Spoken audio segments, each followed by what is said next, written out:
Lenovo's new Legion Pro 7i gaming laptop is here, but they've actually downgraded it and removed lots of nice features compared to last year's Legion 7i. My new Legion Pro 7i has Intel's new 24-core 32-thread Core i9-13900HX processor with NVIDIA RTX 4080 graphics. The CPU, GPU, RAM, and screen are all better this generation, so it will offer more performance. But almost every other part of the chassis design takes a step backwards. So let's compare them. This year's model still has an aluminum metal exterior with an anodized finish, but it's available in a darker onyx grey finish. This year's version is slightly wider and thicker, but not quite as deep. It's only a small size difference though. The new one was 129 grams, or almost 0.3 pounds heavier without the power bricks. Last year's version had a big 300 watt power brick, while this year's has been bumped up to a new 330 watt GAN charger, which is actually smaller and lighter. This helps close the weight gap a little, but the new one was still a little heavier. The RGB lighting is far more subdued this year. There's still perky RGB lighting for the keyboard, but the front light bar no longer wraps around the left and right sides. The colors still look pretty good in person though. There's no more RGB lighting in the air exhaust vents, which I'm fine with, and no lighting in the Legion logo on the lid either. The lighting is still managed through Lenovo's Spectrum software, and has 6 built-in profiles which can be customized just like before. The power button still lights up and changes color based on which performance mode you're in, but it's back to the simple dot design found in the cheaper Legion 5 series. Yeah, it still does the job, but not only did last year's design look cooler, it also had a fingerprint scanner built in, so that's gone this year too. For some reason, they got rid of the lighting over the rear port icons. I really liked this in last year's version, as it made it super easy to see where to plug cables into in a dark room. You had the option of turning it off if you didn't want it, but now it's completely gone. Speaking of ports, the left side now has a USB Type-A and one Type-C with Thunderbolt 4 instead of 2 Type-C ports with Thunderbolt 4. The right still has the 3.5mm audio combo jack and a switch to disable the 1080p camera, but the Type-C port has turned into a Type-A now. The back still has an Ethernet port, but it's back to being upside down now. I'm told the laptop would have to be thicker to support it the other way, but then again, they managed to pull it off last year, and that was thinner. Fortunately, it seems to sit high enough off the table that I can still remove the cable without lifting the laptop. But they also downgraded it from 2.5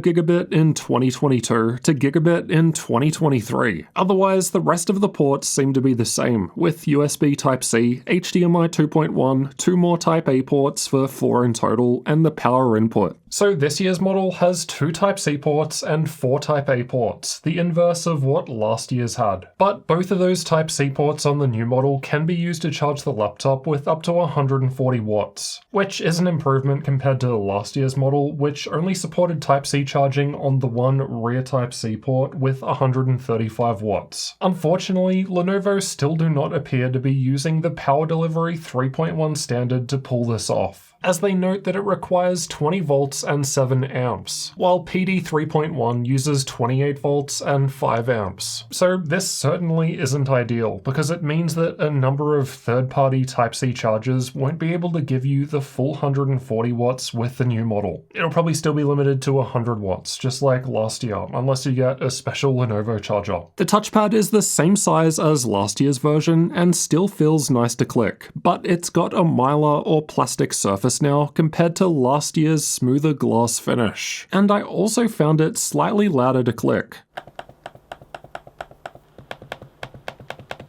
The keyboard feels the same to type on, so still nice with the same 1.5mm of key travel, but this year it's got black keys. And the pressure-sensitive WASD keys are gone. I also noticed that the newer model no longer has small air ventilation holes above the keyboard, so it'll be interesting if this affects thermals, though air still comes in through the keyboard. The screen still goes the full 180 degrees back, but the hinge design is different. Last year the hinges were right on the outside edges. now they're a little closer into the middle. And I also found that the screen on the new model was stiffer to open, which I preferred as it felt sturdier. We've still got the Function Plus R shortcut to quickly swap the screen's refresh rate between 240Hz and 60Hz to save battery, but there's still no option to make this automatically happen when you unplug the power cable, a nice feature others like ASUS and MSI offer. Just like last year, it's still got a mux switch and the option of enabling or disabling hybrid mode with a reboot, or you can leave hybrid mode on and dynamically change without rebooting with advanced Optimus. The bottom panel wasn't too hard to open despite the return of these plastic side pieces around the air exhausts. Inside, we've got the largest possible 99.9 Wh battery down the front, two PCIe Gen 4 M.2 SSDs just above on the left and right sides, two DDR5 5600 memory sticks in the middle, and Wi-Fi 6E card on the right. There's also a vapor chamber cooler up the back on the 4080 and 4090 configurations. The primary M.2 slot on the right cannot fit my double-sided 4TB SSD, but it fit fine into the secondary slot on the left. Although there's a 99.9 Wh battery, there's also a lower 80 Wh battery option. The RAM can apparently be overclocked to DDR5 6000 through the BIOS. However, mine didn't have this option. I think it's because I don't have 6000 capable sticks with XMP. The BIOS gives us the option to change the maximum fan from 50 to 55 decibels, so faster and louder if you want more performance. The Vantage software also adds a new custom mode, which finally gives us some level of fan control as well as the option to set the fans to full speed. There's also CPU and GPU power limit adjustments. I've never seen so many GPU options available through software before. According to the spec sheet, the speakers are the same as last year's version, but I thought the newer one sounded clearer with a little more bass. So then, when can you actually buy the new Pro 7i? Well, Lenovo did release last year's Legion 7 series a bit later in the year, around the middle if I recall, but I've been told that they're trying to change this and launch this year's model much earlier. Just for comparison, I got this year's early model in February, but I didn't get last year's early model until May. Actually, while making this video, Lenovo's site updated to list it shipping from February 25th. As for price, right now the US site has my same configuration listed for $2,750 US.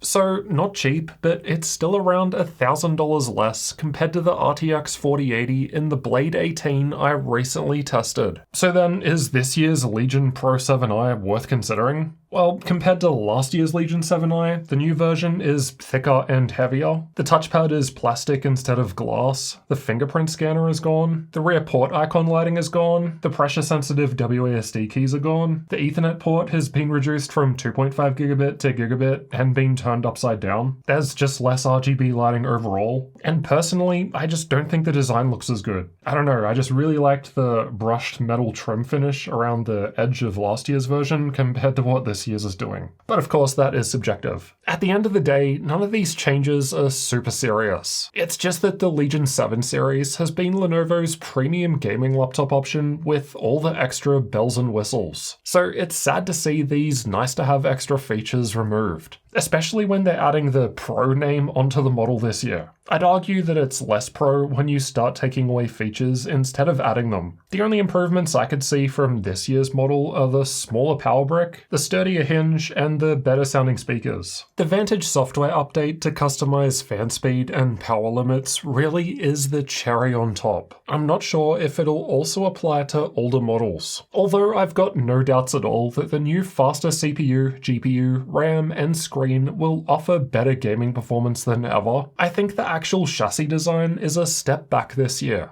which kind of makes you wonder if they're saving all those high-end features for a new Legion 9 series or something. Or maybe Nvidia's new RTX 4080 and 4090 laptop GPUs are so expensive that Lenovo had to make all these cuts just to keep the price from going even crazier. I'm not sure. Unfortunately, this is an early engineering sample, so I can't test things like thermals, battery life, or game FPS just yet, as things could change, but the final version isn't far off. Subscribe so you don't miss the full review, and check this video next to find out how the new RTX 4080 laptop GPU compares against the best Nvidia had to offer last year, the RTX 3080 Ti.